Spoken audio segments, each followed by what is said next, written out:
I'm Tommy Salmons. This is year zero. To this day, ever since Trump's inauguration, ever since his campaign, um, immigration has been a hot topic. Now, there's a meme out there. There's an idea, a thought that libertarians, or which I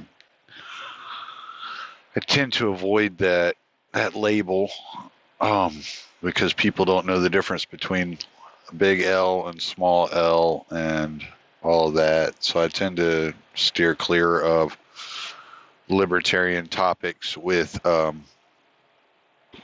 people that don't understand where I'm coming from when I say the word libertarian. But there's a meme, idea, a thought that libertarians are open borders.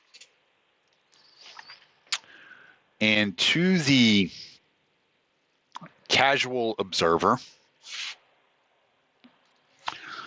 that person that does not understand libertarian ideology beyond whatever caricatures that Tucker Carlson paints on his show, which is ridiculous. I heard him say the other day that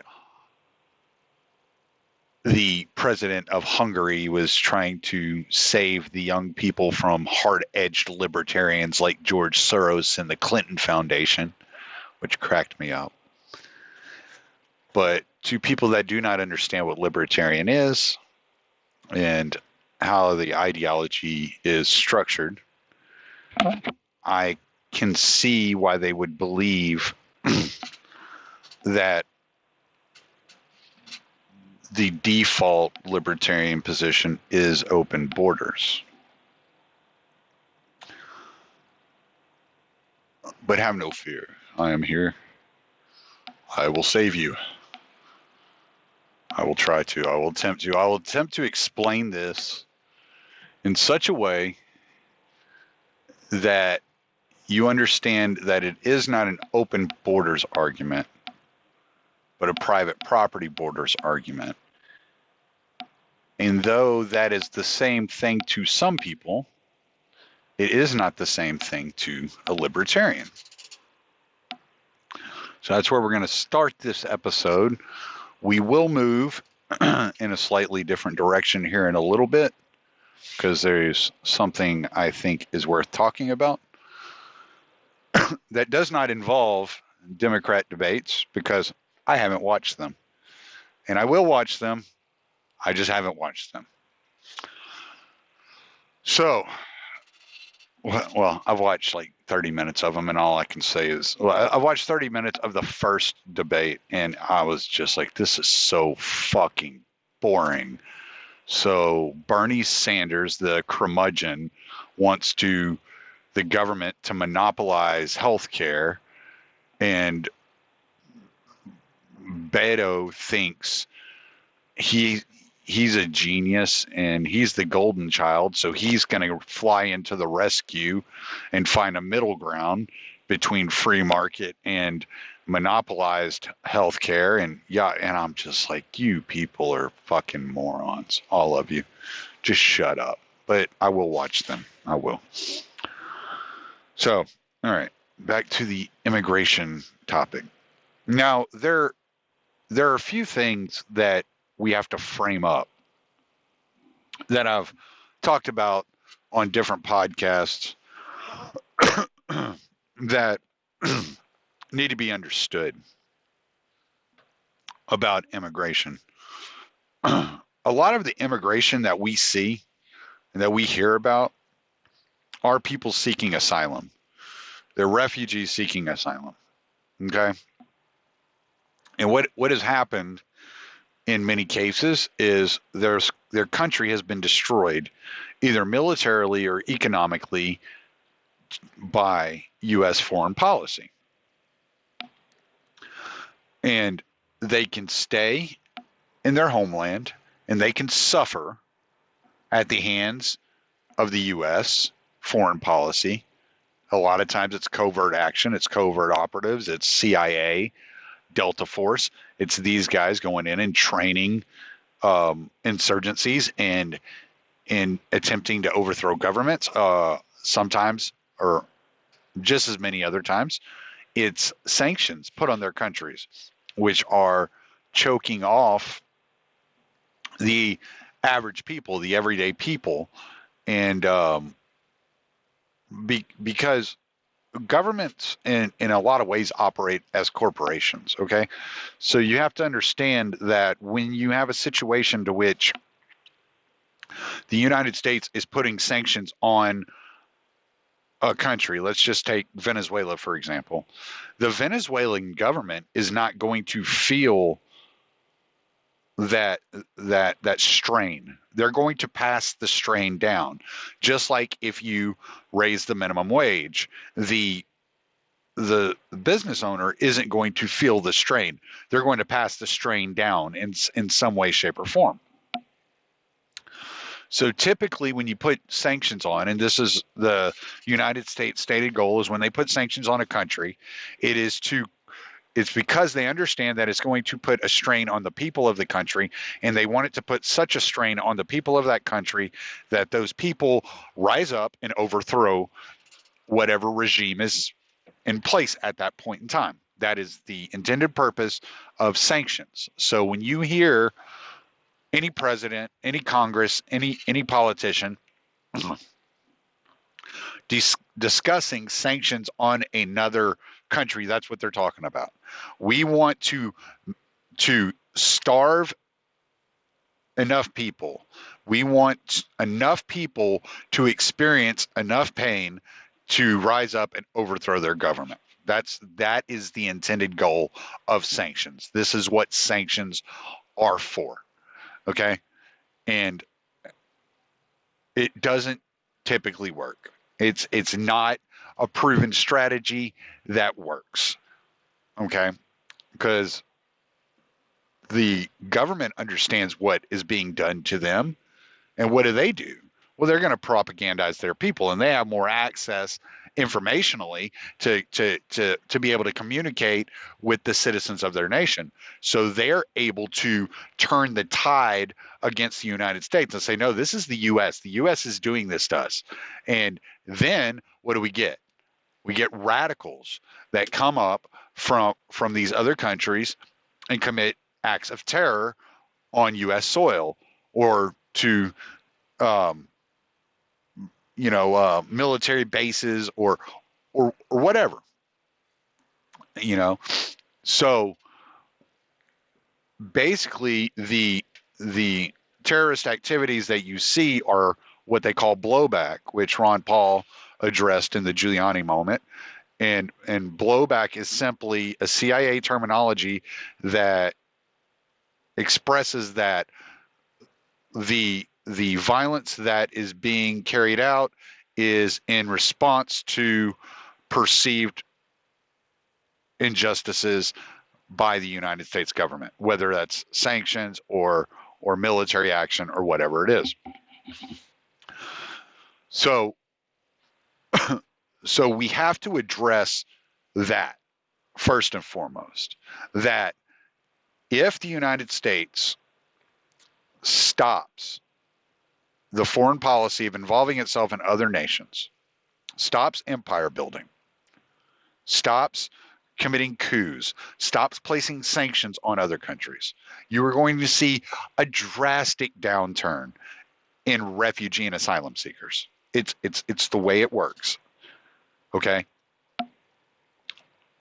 Unfortunately, at least under Trump, we're not in a position where that's going to happen. Okay? Trump does not have the wherewithal. He does not have the principled belief system within himself to stand up and say, no, we're not going to do this to these people.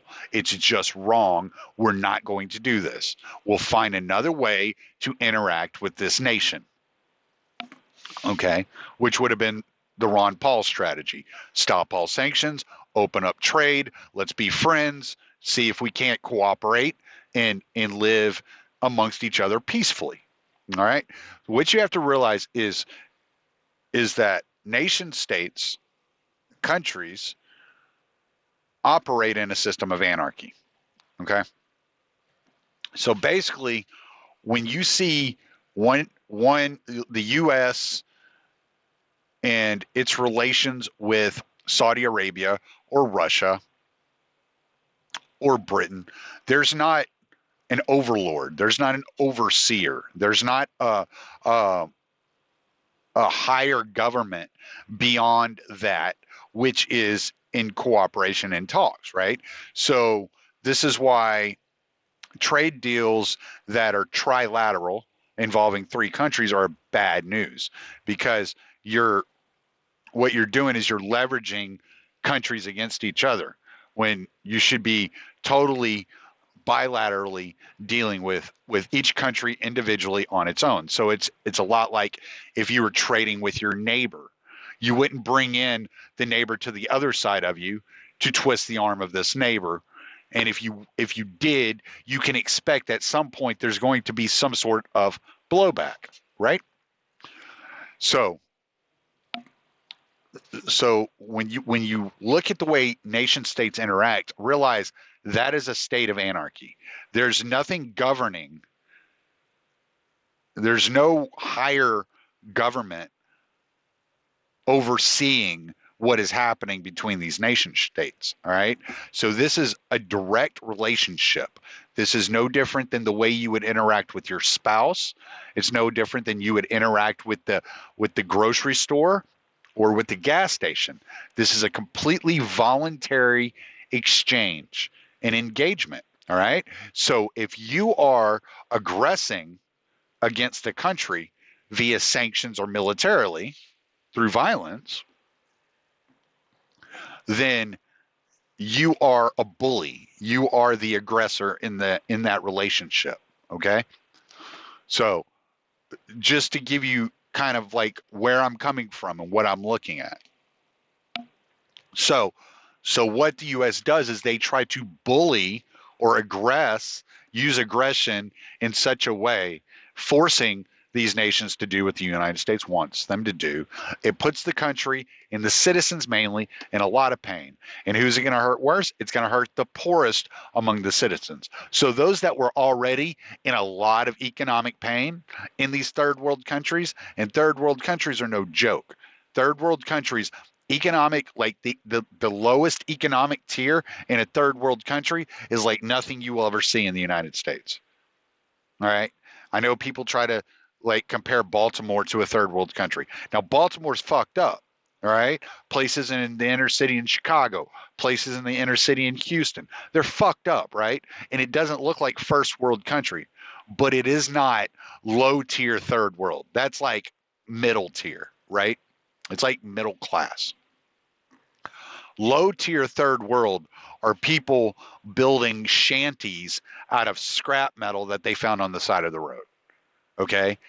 And these little shanties are sitting right on top of each other. And there's no door, there's no windows. It's just a box they built out of trash that they've constructed so they have some sort of shelter.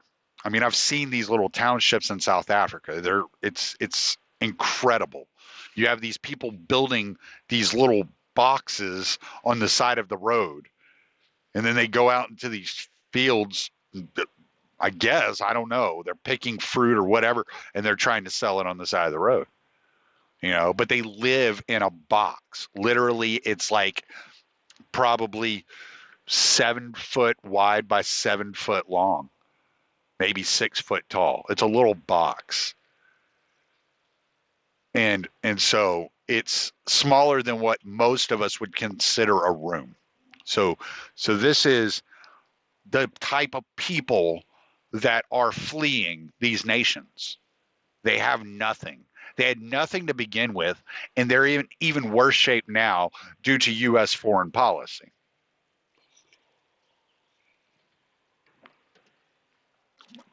So first thing, my first solution, my first goal is to stop that. Okay?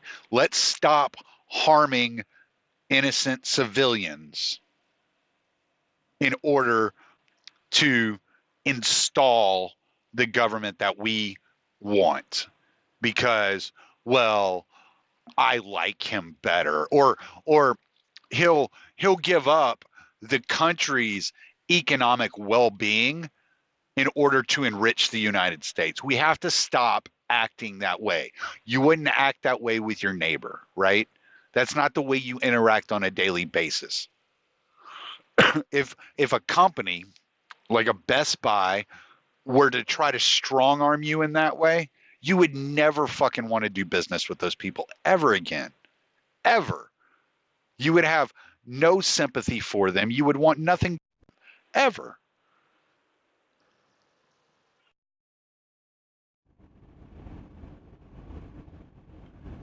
A phone call just came in, so if the sound changed, I apologize.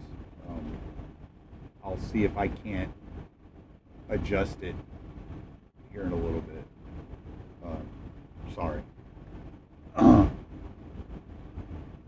Anyway, so now to the open borders argument. All right. When the Constitution was written, in the Fifth Amendment, there's a clause for eminent domain. And what eminent domain did, what property taxes do, is it gives government a land monopoly for public use or general welfare, right?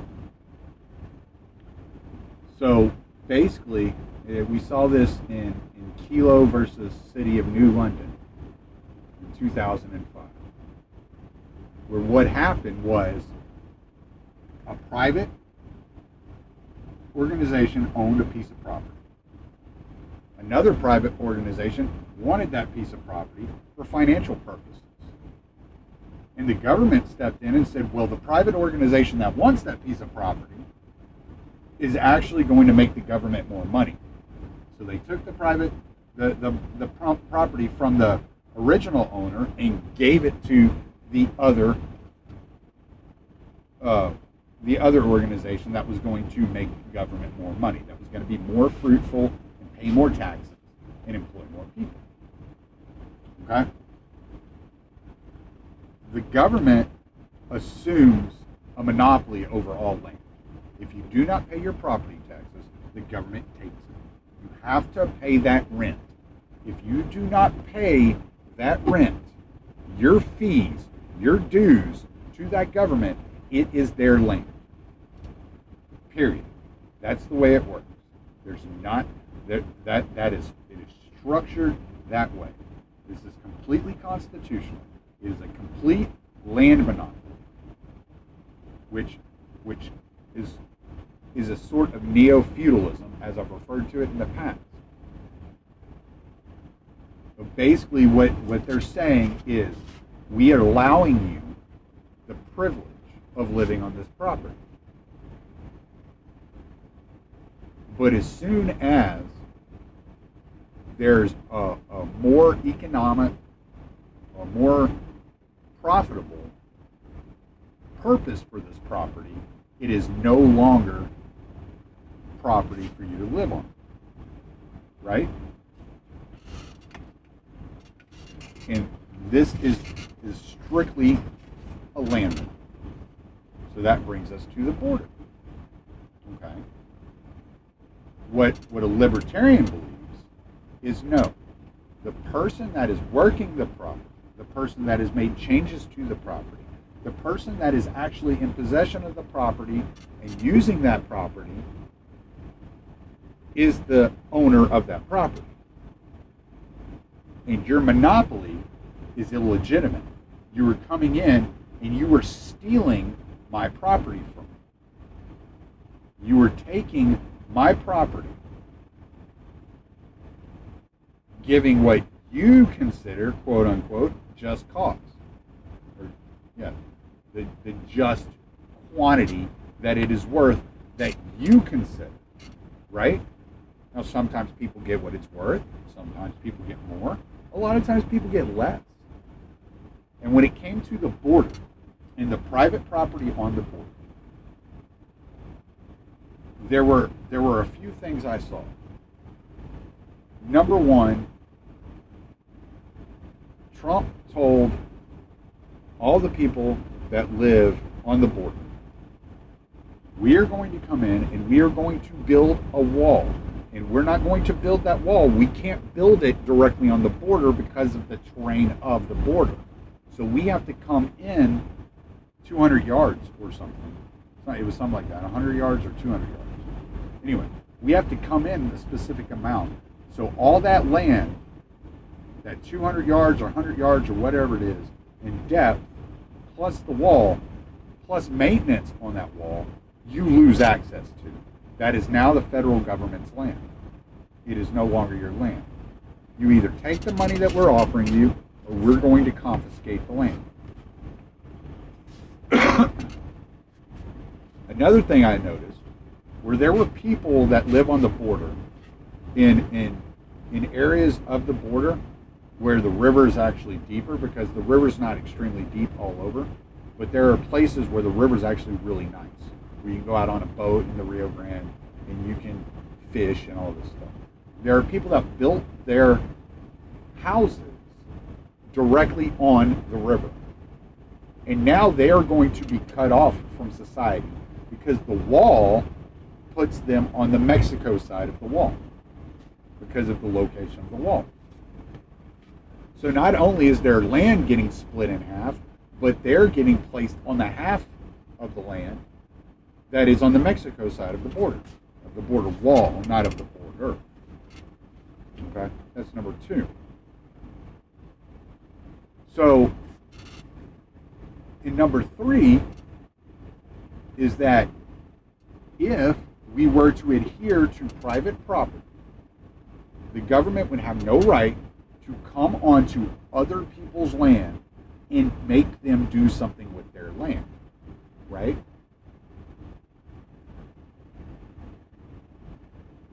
And that's what libertarians are advocating. We're saying this is private property. Respect the private property borders. If you're not invited on this private property, you are not welcome. But if you are invited on this private property, I don't care what your citizenship status is or isn't. If you are invited, you're welcome, right? So if I want an illegal immigrant to live with me, I should be very well entitled to have an illegal immigrant live with me. Now, if that illegal immigrant goes down the road into the little town I live outside of and walks into the market basket, the local grocery store, and the manager says, I want to see your ID. I don't think you're here legally. And he asks that person to leave because the owner of that property doesn't want illegals on his property. They're very well entitled to do that. And that's what libertarians are saying. They're not saying no borders. They're saying the private property is the ultimate authority over who comes and goes, right? So take me, for instance. My father-in-law had come and visited for 6 months. My father-in-law is originally from Namibia. He has had some health problems. My wife and I were discussing him living with us and us taking care of him. I wasn't asking anybody for any help. I don't want your damn money. Keep your fucking money. I don't want it. I don't want your assistance. I don't want your aid. If I need your help, I promise, I will ask you. And if you can't help or you refuse to help, that's okay. I'm not going to get upset at you. I'll just move on to the next. Fact is, I would have had to go ask permission for my father-in-law to live with me on the property that I am buying. I'm buying from the bank, not from the government. I would have had to go ask government permission to allow a person on my property. So it's not only an infringement of my right to own property and my property in itself, if they feel like they have better use or more profitable use for that property, in their opinion, no matter how long that property's been in my family. My property could have been in my family for 6 generations. And it was left to me, it's all paid off, all I don't pay my property taxes, and they would come in and take it from me. Or if somebody wanted to lay a pipeline down, they would come in and they would confiscate the portions of that property that they wanted, right? And the people that maintain the pipeline would have to have access to my property at all times, at any time. So there goes any sort of privacy on my own property, right? So if I want to run around in the nude, I better enjoy doing it in front of pipeline workers, because it's not my property anymore. But the key is, it wasn't my property to begin with, right? So that's what libertarians are arguing, that the true right of ownership belongs in the hands of the person that has done the work, changed the land, bought the home, and the government has no authority over that land. That's the argument, right? Now let's say I own 500 acres of land, and 450 acres of land are on this side of a mountain range. And that mountain range it's 40 acres of land, of my land, is that mountain range. And then on the other side of that mountain range, there's 5 acres there. And I never go touch that 5 acres. Never, not once. I don't do anything to that 5 acres. And somebody comes along and finds that 5 acres, and they begin homesteading on that 5 acres. A libertarian would say that person is the rightful owner of that property, because they've mixed their labor with the soil. And that is the theory of natural law when it comes to property ownership, right? The government, federal, state, county, has done nothing to your property. They do not mix their labor with your land. If there is, let's say, city water, that is done with permission of the owner. Now this is a libertarian view. This is not how it works, right? If there are power lines on your property, that is at the permission of the owner. If there's a gas line to run through your property, that is at the permission of the owner of that property. The person that owns that property, that works that property, that lives on that property, that takes care of that property, right? So all libertarians are saying, they're not saying open borders.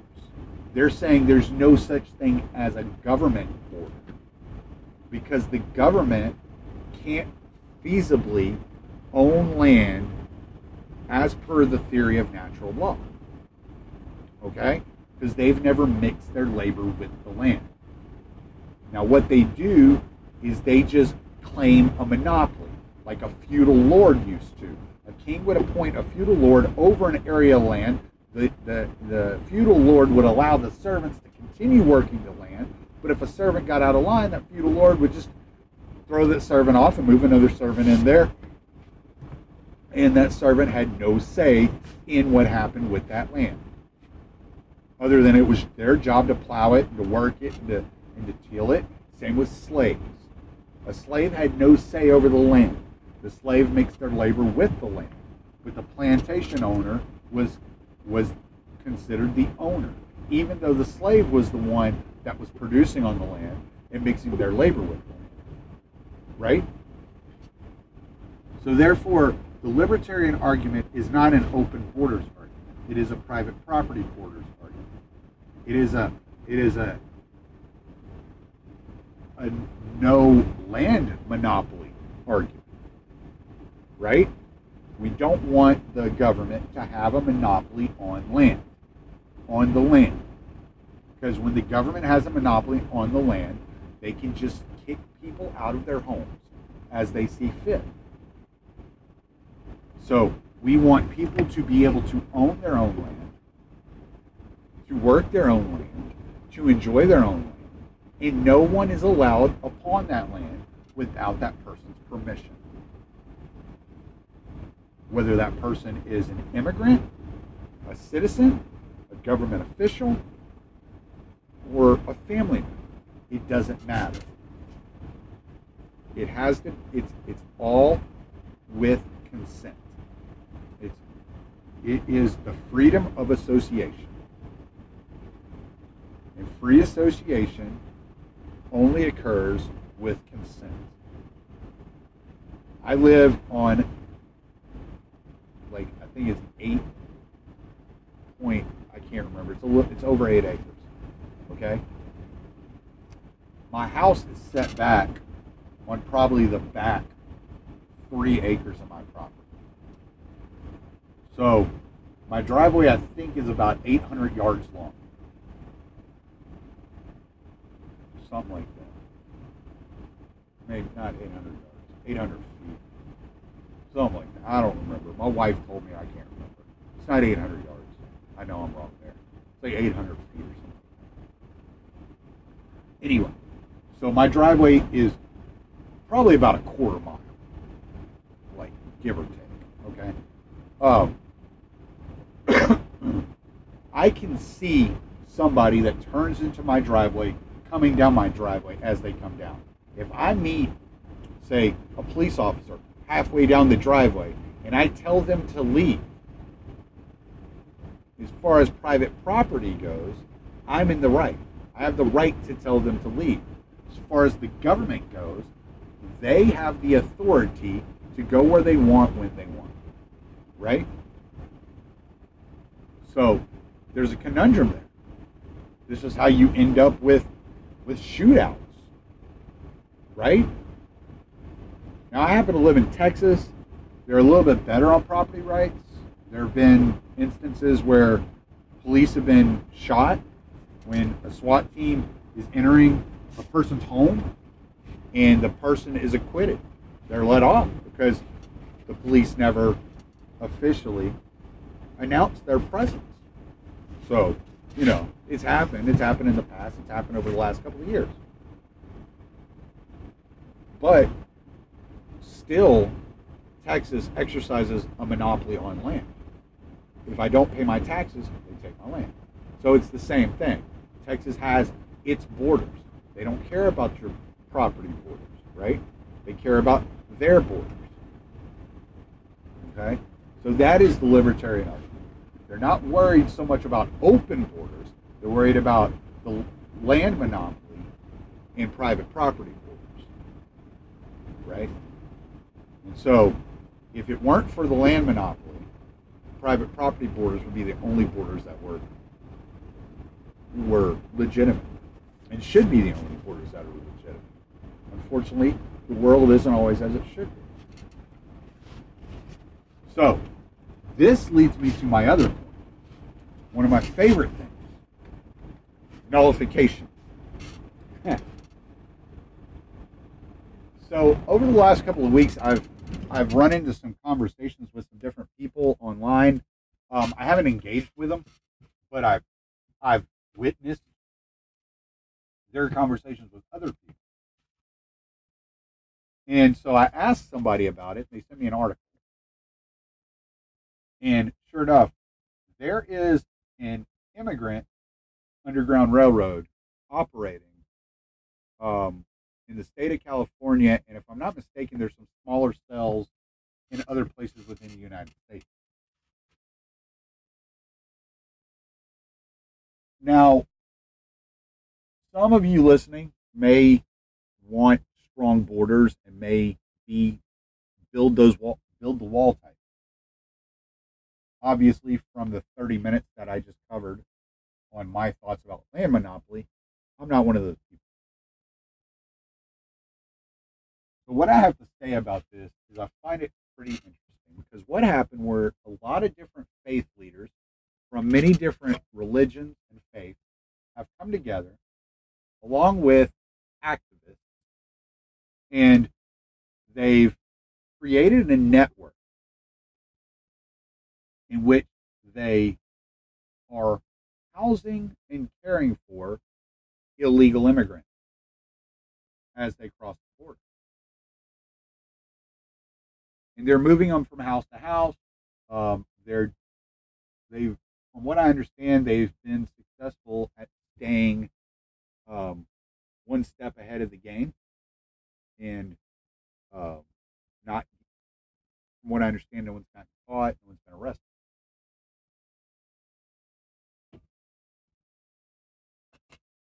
There are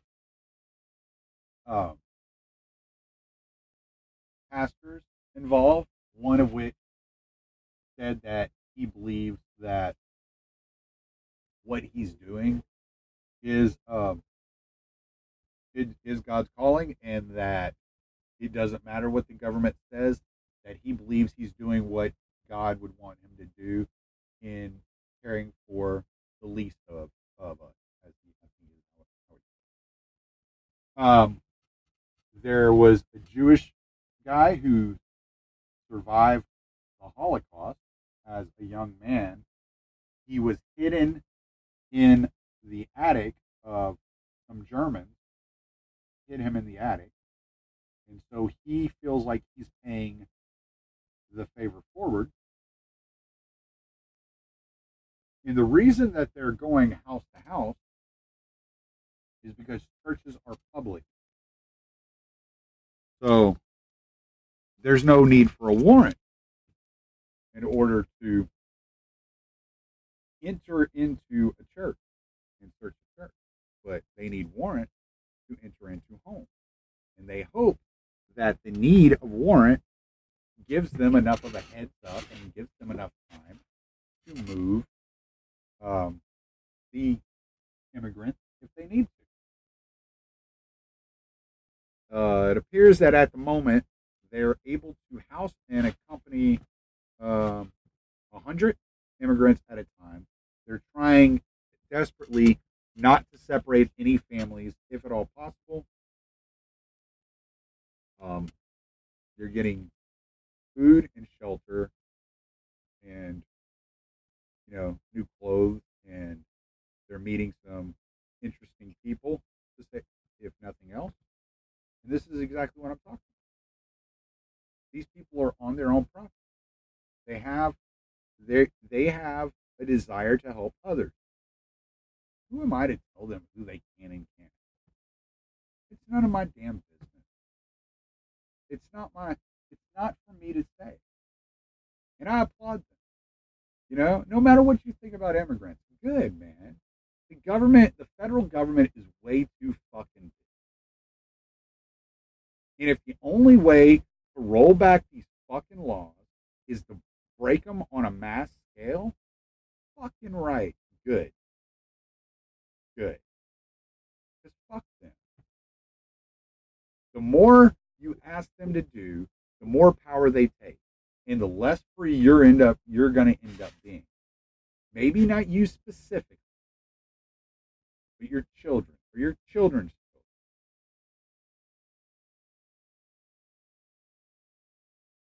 Or fuck, man, they militarize even further, and the inner cities are less free, or whatever.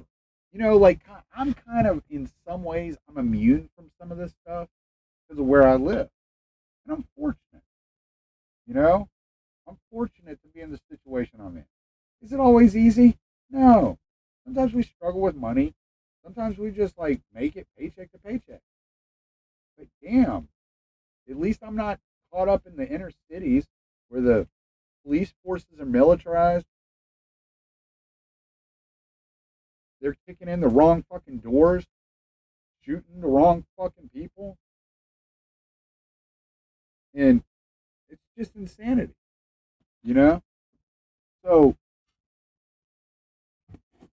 the more you're calling upon these people to do, the more they're squeezing civil liberty. The more that they're wrapping their hands around the throat of civil liberty. So whenever some group or some organization is standing up to the federal government and telling them, hey man, like the way you're exercising your fucking power, I feel like Joe Biden there. Hey man. Anyway, hey man, the way you're exercising your federal power, that's fucking, it's uncalled for. That's authoritarian. It's totalitarian. And I don't have to agree with them on everything. If they're right about that, fuck it. They're right, man. I love it. So yeah, I like the fact that there's this quote unquote immigration underground railroad. I like that. I like the fact that people are fighting back, for what they believe in. Everybody should be doing it. If every person in the U.S. were to push back on what they believe, just to push back on what they believe, the government wouldn't have a choice but to back off in a lot of cases. Look how they backed off of marijuana. Even after California legalized marijuana, fucking Barack Obama was sending in the feds to arrest recreational users, to arrest those people running the shops and the stores. And there was this big backlash. They were like, man, people are like, man, fuck you. You can't do this shit. You can't. This isn't how you exercise your power. This isn't right. So yeah, fucking push back. One of the fucking craziest things. And that's respectable about fucking California, right? Because that was their guy. And they're like, whoa, whoa, whoa, whoa, whoa, whoa. No, no, no, no. You're going to lose a big voting block if you keep this shit up. And he had to back off. He didn't have a choice but to back off. Right? Republicans don't seem to do that. Right? Remember when Rick Perry, when he was governor of Texas, he came out and he told Barack Obama, we've been talking about seceding, and we're not afraid to do it. Right? But where's that talk with Trump? When Trump starts banning bub stuff, when Trump starts treating human beings like animals, right? Because no matter what you think about immigration, these detention centers are pretty fucking crazy. It's just pretty nuts. The conditions are pretty wicked. And I'm sorry, like separating the children from the parent, and you could do without that. They could stay together in your little detention camp, right? Like you don't have to separate them. Oh, we're trying to find out if that's the real parent. Hey, come on, man. Like seriously, maybe in a few cases, there may be a handful of cases where some dude some chick picked up a kid and claimed it was hers, or some dude picked up a kid and claimed it was his, or some 20-year-old looked young enough to be 16, so he posed as a 16-year-old. But man, come on, it's not every fucking, it's not every. Let them stay together. And fuck, give them a 10. Like something. Give them something worth fucking staying in. Don't make it a jail cell. Give them their own little spot. You know? Fucking make it look like a hospital. I don't know. Like, these people, like I said, they come from the worst conditions. And a lot of these people are coming from the worst conditions because the United States went in there and made the conditions that much worse. So, even if you don't want the immigrants coming in, even if you want to keep, at least demand they get better treatment. I mean, the unfortunate thing is the amount of money. I saw the numbers the other day, and I don't remember. Oh, I'm sorry. I didn't think I was going to bring it up. But But the amount of money that that is being spent on these detention centers is something like 3 times as much as is spent on welfare, annually. It's insane. It was some crazy. But I know we spend like $59 billion a year on social welfare. So if that's any measurement, they're spending more than that. But otherwise, man, I was pretty stoked to really like read about this underground railroad style nullification they got going on. And no matter what you think about the left or the Democrats or California, you know, the, out of the they have been responsible for some of the key moves in claiming freedom over the years, right?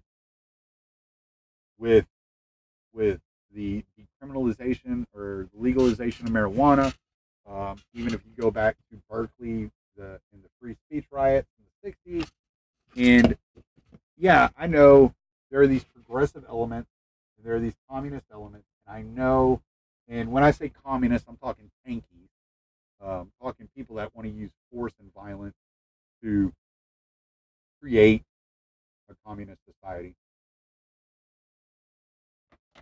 I'm not talking about anarcho-communist, um, anarcho-communism and statist communism are I've discovered over several months are two different things, and they should be addressed as two different things. And it doesn't mean that there aren't statist elements within anarcho-communists. That there may be a person that claims to be an anarcho-communist, where if he came to power, would exercise that power in a Stalinist type of way. But the key is to keep the power out of anybody's hands because those people abuse power, right? So to keep the land monopoly out of a central figure's hands, to keep the largest military in the world out of the central figure's hands, to keep the nuclear football out of a central figure's hands. These are the goals. So I just thought that was a cool story. I thought I would share that story. They figure that they're going to be able to house and care for over 1,000 immigrants soon, and they will continue to grow. I'm sure as the word spreads, as people find out about it, it's going to come to a point where the government can't stop it. They're just not going to be able to. This is going to be a situation where either the government comes down violently or they back off. And that's what it's going to boil down to. And I hope, no matter where you stand on immigration, that if the government begins to get violent with citizens for helping people, that you'll stand up and be like, no, no, no, that's wrong. No matter how you feel about immigration, the government coming in and killing people and being violent in the in ways because somebody wants to help the less fortunate doesn't seem like a legitimate use of force. It's certainly not self-defense. I can tell you that. So that's my episode. I'm Tommy Salmons. Late.